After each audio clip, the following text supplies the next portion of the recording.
frecuente. ¿Okay?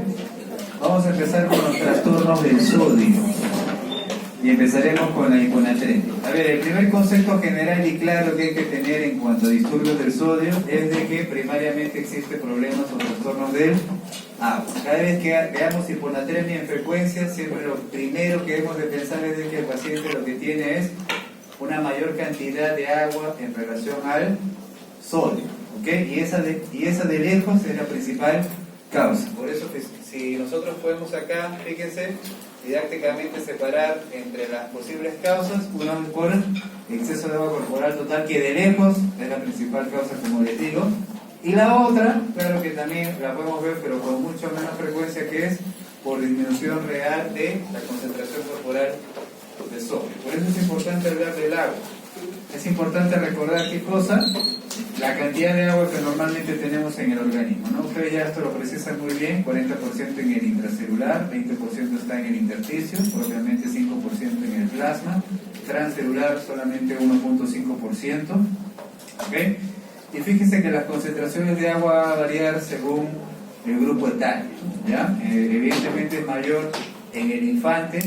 Y esto es importante recalcarlo, fíjense que no es igual en el paciente adulto que del anciano, porque cuando nosotros tengamos que hacer fórmulas de cálculo de reposición de sodio en un paciente con hiponatremia, esas fórmulas incluyen el cálculo de agua corporal total. Si nosotros solamente aplicamos 60% en general para calcular a cualquier persona, siempre al final vamos a equivocarnos, vamos a calcular mal la fórmula, vamos a hacer una mala reposición y al final el paciente se puede complicar. Entonces, en efecto, se podría considerar 60%, pero en el adulto varón, y de 55% en el adulto mujer. Pero fíjense que esto ya va a variar propiamente en el anciano, que 50% será en el varón y 45% será en anciana, ¿ya? Varía entonces, hay que calcularlo según el grupo etario. Hay que hacer también, ya que estamos hablando de trastornos de agua, el balance hídrico. Fíjense la diferencia entre ingresos y egresos de la bebida, 1,5 litros en promedio de alimentos, aunque sean sólidos, siempre tiene una composición hídrica 800. El agua metabólica de oxidación 300, y esto tiene que ser neutro o cero en comparación a los egresos, ¿cierto? Diuresis promedio, 1 mililitro por minuto, o sea, estamos llegando hasta 1,5 litros. Por pérdidas sensibles, que incluye propiamente la piel y transpiración, 900, y heces 200. Al final, el balance debe de ser neutro. Cuando tengan pacientes con diaforesis, esto empíricamente, ya que, no es que si bien puede haber propuestas de fórmulas, al final la recomendación se puede consensuar en esto, ¿no? Si diaforesis es importante, cambia varios polos durante la noche, 1,5 litros, y si no, 500.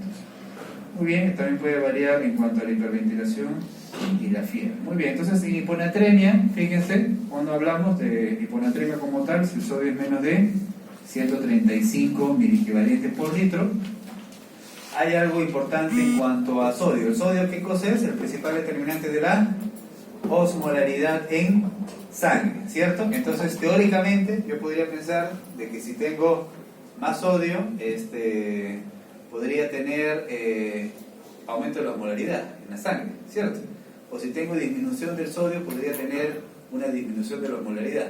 Fíjense de que si bien eso puede ser cierto cuando hay hipernatremia, eso no es cierto cuando hay hiponatremia. O sea, no necesariamente yo ver en sangre un sodio reducido significa o se traduce en disminución de la osmolaridad, ¿ya? ¿Okay? Si se reduce la osmolaridad, en efecto sí tendrá una hiponatremia real, que se le dice hipotónica, y es la que ya el paciente es sintomático y requiere intervención o tratamiento, ¿ya? Los pacientes, ¿por qué tienen hiponatremias hipotónicas? Que es la que nos interesa identificar y tratar, no las otras. Es justamente lo que dice acá, problemas con la hormona antidiurética. Cuando un paciente tiene hiponatremia, ¿qué hemos dicho que pasa? Tiene más agua que sodio en el cuerpo, ¿cierto? Si tiene más agua que sodio en el cuerpo, ¿cómo debería estar la hormona antidiurética? ¿Cómo debería estar? Si tiene más agua de sobra, ¿cómo debería estar? Debería estar suprimida, ¿cierto? ¿Cómo debería estar la orina de ese paciente que tiene más agua en el cuerpo que sodio?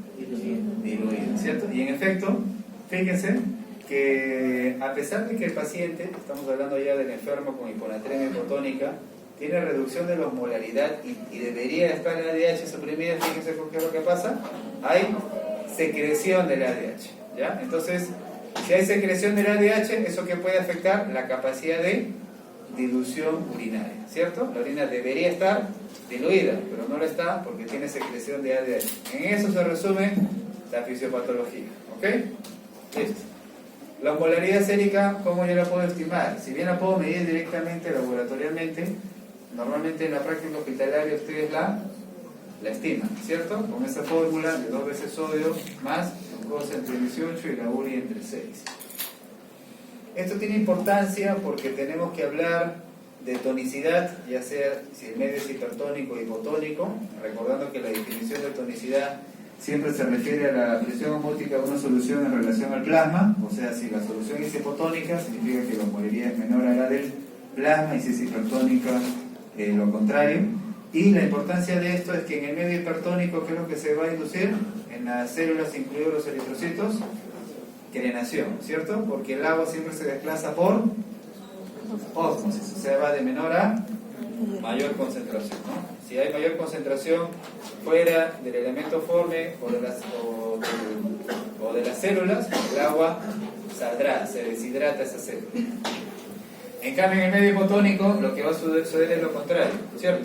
Si el medio es hipotónico, menor concentración en el medio, mayor dentro de la célula o en el eritrocito, y por lo tanto el agua ingresa. Edema eritrocitario, o lo que más nos preocupa a nosotros, edema neuronal, ¿cierto? Y por eso tendrá clínica el paciente.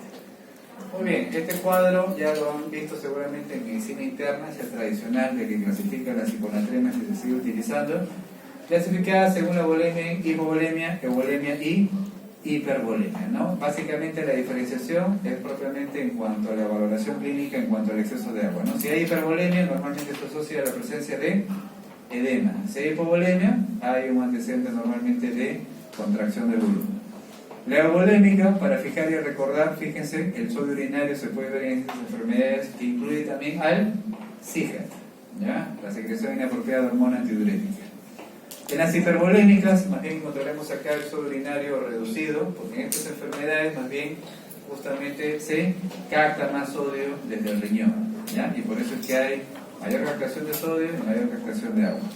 En la falla renal, en cambio, hay defectos para la captación de sodio y por eso el sodio urinario está aumentado, pero por la regulación de agua alterada habrá hipervolemia.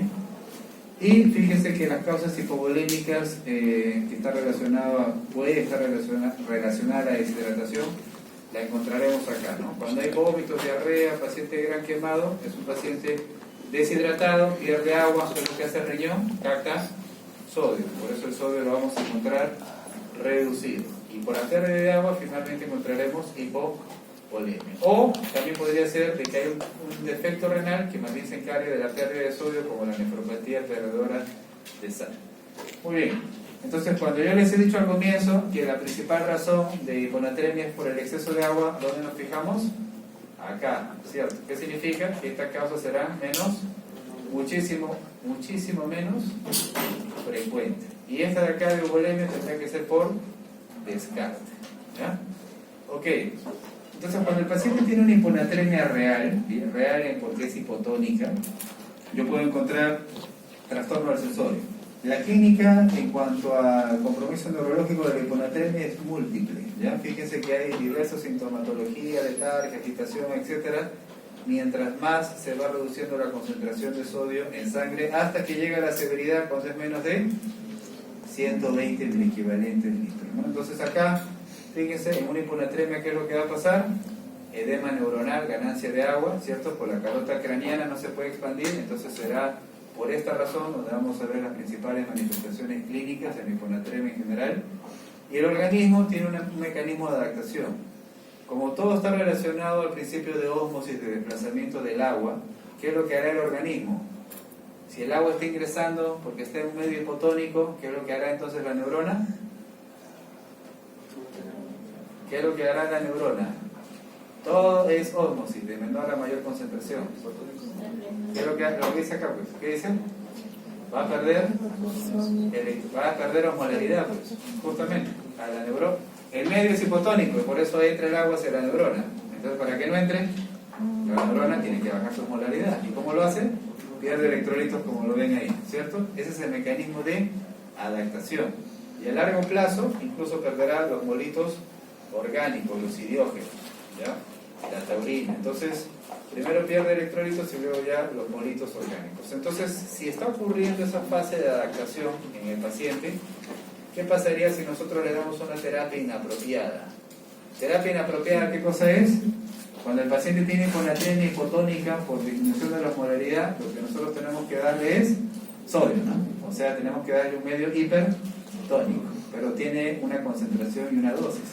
Si nosotros le damos inapropiadamente, ya sea que le hemos dado una velocidad de difusión muy rápida, o le hemos puesto mucho sodio y mucha concentración, o sea, es inapropiada al fin de cuentas, ¿qué es lo que vamos a producir?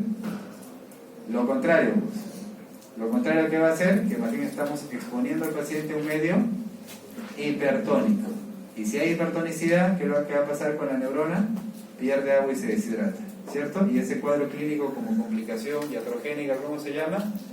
Desmielinización osmótica, ¿no? El paciente puede terminar con cuadriparesia flácida, con disfagia, ¿ya? Entonces son las manifestaciones de este cuadro. Y hay que tener en cuenta que ya de por sí hay un mecanismo de adaptación, ¿cierto? Que ya está reduciendo la neurona su osmolaridad. Por eso es que no podemos hacer o ofrecer una terapia tan agresiva. Muy bien, entonces, ¿cuál es el tratamiento? ¿Qué es lo que nos interesa? Si nosotros identificamos una hiponatremia hipovolémica, claramente porque está deshidratada con pérdidas, etc., lo que hay que dar al paciente es rehidratación y soluciones salinas isotónicas, ¿cierto? Si el paciente está edematoso, que ya les vuelvo a decir que es la causa más frecuente, ¿qué es lo que hay que hacer? Si está sobrehidratado, habrá que indicarle restricción hídrica. Y obviamente corregir ya sea la hepatopatía, el problema hepático, ¿cierto? O el problema cardíaco. Muy bien, entonces ahora fijémonos en el paciente que más bien tiene hiponatremia sintomática, o sea, el paciente que tiene hiponatremia real, o sea, hipotónica, con disminución de la osmolaridad. ¿Cuándo se trata una hiponatremia de ese tipo? Cuando cumple estos requisitos. ¿Cuáles son? Que sea aguda, que sea severa y que sea sintomática. ¿Ok? Si la hiponatremia es crónica, no incluye acá. Si es asintomática, menos. Y si no es severa, tampoco. ¿Ok? Entonces tiene que ser aguda, sintomática y severa. Es una emergencia médica que requiere intervención. ¿Qué es lo que hay que hacer? Administrar una solución salina hipertónica al 3%, que no tenemos en el mercado, sino lo tenemos que preparar, ¿ya? Entonces, ¿cómo se prepara esto? Esto ya lo van a ver en práctica, pero simplemente el cloruro de sodio, ¿cierto? Que ya trae de por sí 154 miliequivalentes, hay que agregarle ampollas de hipersodio que tiene 68 miliequivalentes, ¿no? Cuestión de hacer una regla de 3 y llegar finalmente a 513 miliequivalentes. ¿Cuál es el principio de tratamiento? Que el primer día no se corrija más de 6 miliequivalentes, ¿no? Hace 10 años se decía no corrija usted más de 12, luego decía no corrija más de 10, luego decía no corrija más de 8, fue pasando el tiempo y al final, ¿cuál fue lo que se trata de preconizar? Que tratemos y saquemos al paciente de la emergencia. Eso se logra con 4 miliequivalentes, por si acaso, ¿ya? Lo sacan de emergencia y luego, segundo paso, hay que evitar que nos vayamos al otro lado para la iatrogenia. Entonces simplemente decir no más de 6 es un margen de seguridad para no caer en el otro lado, ¿ya? ¿Ok? Listo. Evidentemente aumentará un poquito más el riesgo si me voy a 8 y mucho más si ya vamos a 10 o 12, como se decía hace muchos años atrás, ¿no? Ejemplo, esta es la fórmula que se propone, se me movió un poquito. La fórmula que se propone es esta. Hay varias fórmulas, pero una de las más exactas, comprobadas y propuestas por un fisiólogo, ¿ya?, que se dedica a nefrología, es esta de acá, que fue publicada en el New England Journal of Medicine y es muy utilizada actualmente. ¿Qué es lo que me va a calcular esto? ¿Cuánto se va a incrementar el sodio si es que le administramos esta solución, que normalmente está considerada en 1 litro? Si yo tengo esta solución de este litro, este volumen que le administro, ¿cuánto de sodio me incrementa? Entonces, ¿cómo calculo esto? Sodio infundir menos el sodio medido entre el agua corporal total más 1. Por ejemplo, ¿cuánto es el sodio infundir? Solución salina hipertónica, 513. Digamos que el paciente tiene 110. ¿ok? Y calculamos el agua corporal total. ¿Ya? El agua corporal total, como hemos dicho, va a depender de la edad del paciente. ¿Ya? Si estamos hablando de 0,45, ¿qué cosa sería? Digamos una mujer anciana, ¿ok? Una mujer anciana, 70 kilos, listo. ¿Cuánto me sale en la fórmula? 12.4. ¿Qué significa? Que si yo le administro 1 litro de la solución que contiene 513 miliequivalentes, que es la solución hipertónica, va a incrementarse ¿cuánto de sodio en ese paciente? 12.4. La pregunta es, ¿yo le podría administrar ese litro en el primer día? No, porque ya he dicho que debe ser máximo. Entonces hagamos regla de 3 nada más. Si 1 litro tiene 12.4, bueno, el primer objetivo es, he dicho, primero corrijamos 4. ¿Ya? Entonces, ¿cuánto me sale de volumen? 322 para corregir esos 4 miliequivalentes, ¿cierto? Entonces lo divido entre 4 y por hora me va a salir 80 mililitros hora. O sea, ¿qué significa? Que si yo le infundo de esta solución hipertónica al 3%, 80 mililitros hora, eso me va a elevar ¿cuánto? 1 miliequivalente por hora. ¿Ok? Simplemente es una regla de 3 y voy a dividir entre el número de horas en las que lo quiero administrar. La sugerencia es de que si el paciente tiene una hiponatremia severa, primero se administre, se corrija 1 miliequivalente por hora en las primeras horas. En promedio, 4 miliequivalentes en las primeras 4 horas. Si ya corregí 4, ¿cuántos me faltan para el día? 2. Entonces se implementa una regla de 3 restante, ¿cierto? O sea, ¿cuánto sería? Si 1000 tiene 12.4, 2 miliequivalentes, ¿cuánto volumen será? Y ese volumen lo voy a restar entre el número de horas restantes, que serían 20, ¿cierto? Porque ya he utilizado 4 del día. Ok. Y esto es el tratamiento más bien de los otros pacientes que pueden tener hiponatremia crónica pero asintomática. Va a depender de la etiología. Hay que restringir siempre fluidos porque ese es el primer cuadro a tratar. Siempre recuerden que hay exceso de agua, se puede calcular con esta fórmula. Hay medicamentos que aún no están disponibles acá, que son los Bactanes. ¿Qué cosas son? Acuaréticos, o sea que son más bien diuréticos que favorecen la excreción de agua, ¿no? El Tolbactam, Isibactam, etc. Con Ibactam. Entonces estos medicamentos más bien inhiben ¿a quién? Al receptor de la hormona antidiurética, ¿ya? Inhiben al receptor de la hormona antidiurética y generan una diuresis acuosa. Y si son útiles, se ha corroborado su efectividad. También podemos incrementar la excreción de solutos, que al mismo tiempo favorece la pérdida de agua. Muy bien. Ahora en el caso de la hipernatremia, el mismo enfoque. Si en la hiponatremia estamos diciendo que hay un exceso de agua, en este caso habrá una depresión, ¿cierto? Una deficiencia. Ahí está, déficit de agua, esa es la principal causa de lejos, así, de lejos, ¿ya? No van a estar pensando, el paciente tiene hiperaldosteronismo primario, etc. No, de lejos, primero, ¿está deshidratado? ¿No? Ya. Entonces, si no, recién ahí pasar a aumento primario de sodio, ¿no? Sodio plasmático más de 145 miliequivalentes. En este caso sí, si aumenta la anatremia, siempre equivale a hiperosmolaridad, o sea, un medio hipertónico. Igual hay 3 formas de clasificarlo: hipovolémico, hipovolémico e hipervolémico.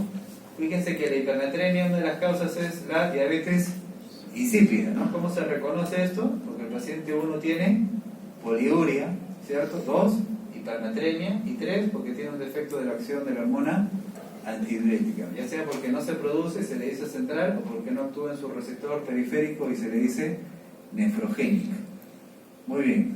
Entonces fíjense que estamos diciendo que la hipernatremia frecuentemente se ve, ¿por qué razón? Por pérdida de agua. Entonces nos tenemos que fijar acá, hipovolémica. Y acá están, pérdidas extrarrenales, ahí están los vómitos, diarrea, quemado, diaforesis, etc.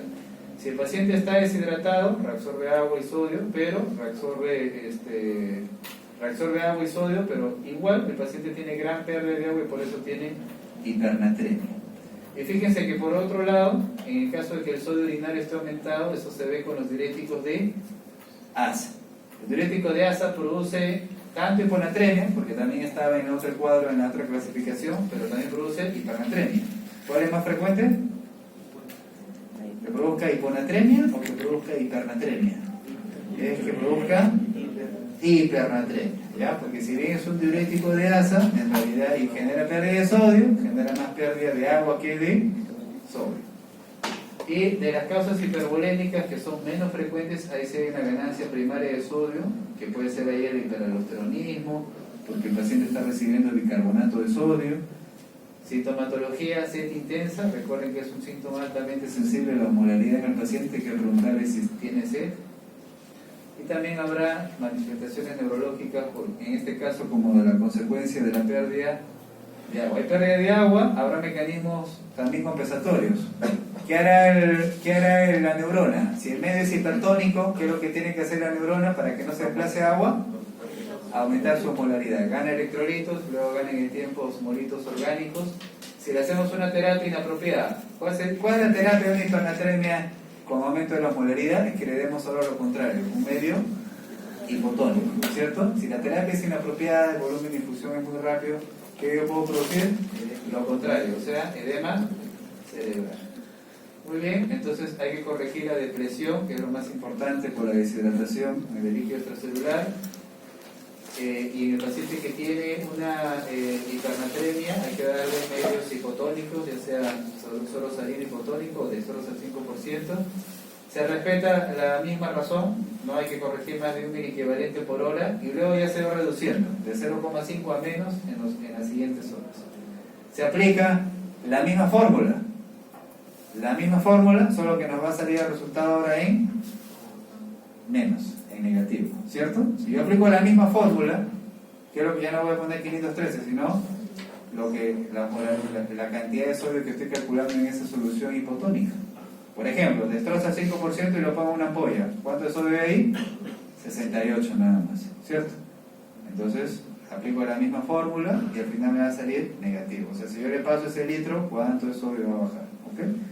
Muy bien, ahora pasemos a trastorno del potasio. Fíjense, una gran concentración en el organismo, 50 miliequivalentes por kilo. Fíjense que la franja fisiológica es estrecha, 3.5 a 5.5.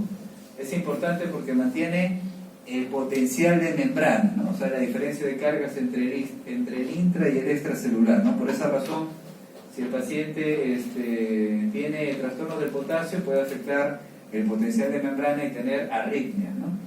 Mantiene también el volumen intracelular y la electrofisiología celular de células excitables como las neuronas subcardíacas, ¿no? Entonces acá tenemos el contenido extracelular. Recuerden de que principalmente donde se contiene en el intracelular, ¿cierto? Las células más abundantes, las musculares.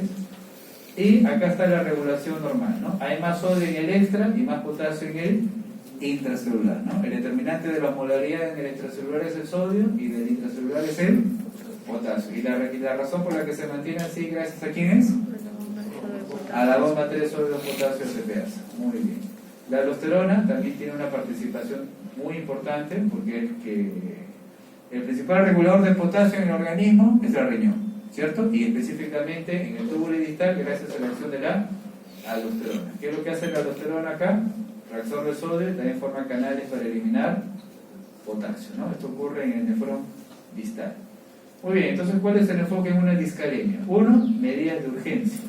¿Qué significa esto? Que si el paciente, por ejemplo, tiene hipercalemia, ¿qué es lo que hay que hacer? Estabilizar la membrana y administrarle gluconato de calcio porque el paciente se puede morir. ¿Ya? Entonces primero es medidas de urgencia. Hay que ver cambios electrocardiográficos. Si genera potencialmente muerte, hay que revertir esto de inmediato. Luego hay que descartar si a lo mejor estamos frente a una pseudo hiper o hipocalemia. ¿Qué significa una pseudo hipercalemia? Por ejemplo, le sacan una muestra de sangre al paciente, ¿ok? Y el interno va rápido, muy efectivo, corriendo al laboratorio, va así, al final ¿qué está haciendo? Está lisando la muestra, ¿cierto? Entonces sacan la muestra y sale hipercalemia, ¿no? Eso pasa en los hospitales de vez en cuando, por si acaso.